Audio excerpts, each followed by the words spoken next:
over a number of days in the last week, had a burglary operation which has worked in collaboration with Hampshire Police, Surrey Police, and also Wokingham and Bracknell police areas. During the last week we've done some really sort of high profile focus.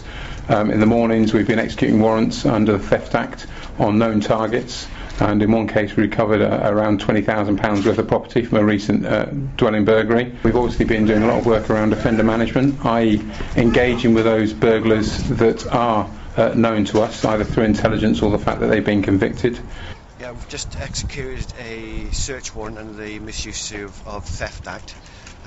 We've recovered some electrical items that we can prove are related to a recent burglary within the area. We've got a small amount of Class B drugs, cannabis, and hopefully we will be arresting one person from the house and looking at following that up with further arrests once we've taken the property back and done some more checks. We've done hundreds and hundreds of houses, sort of house to house, looking at crime prevention advice, leaflet dropping, etc. We had the mounted section last week, and we regularly have them up doing high profile visible patrolling.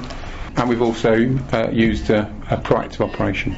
For a number of days, 24/7, we made sure that there was ongoing activity, and we will regularly do it to disrupt criminality.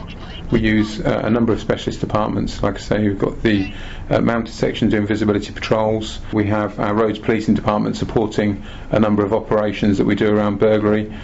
We also use both covert and overt methods of trying to tackle this crime, and that means deploying officers on the ground, either visibly or in plain clothes. And quite often, we've had some really, really good results. Certainly during the operation, we had a large number of arrests for a variety of different offences, including offences linked to burglary. We gained an awful lot of intelligence. We stop-checked numerous amount of burglars, known burglars to us, although they might not have got arrested. They were found in places that we know they're probably criminally active, and certainly we dealt with them thoroughly and robustly. People can take simple measures in order to make their house a little bit safer. I mean, recently, as you were, we had the letterbox breaks. That's quite simply about locking your front door. A lot of people weren't securing their door from the inside because they'd lifted the latch up. They felt that the door wasn't likely to get open, but actually the simple exercise of turning the key and locking it makes all the difference. More recently, as I said, we've had a lot of shed breaks. They then used the tools to break into the house. Again, think about the security in your garden shed. Firstly, what tools you've got available there. I appreciate you can't really keep them in your living room, and the shed's the place to keep them, but make sure that your shed is as secure as possible. Good strong padlock. You can buy cheap alarms for the doors and things like that. So even consider a cheap sort of DIY alarm on your shed. There's just some really simple things that can help the public to help themselves.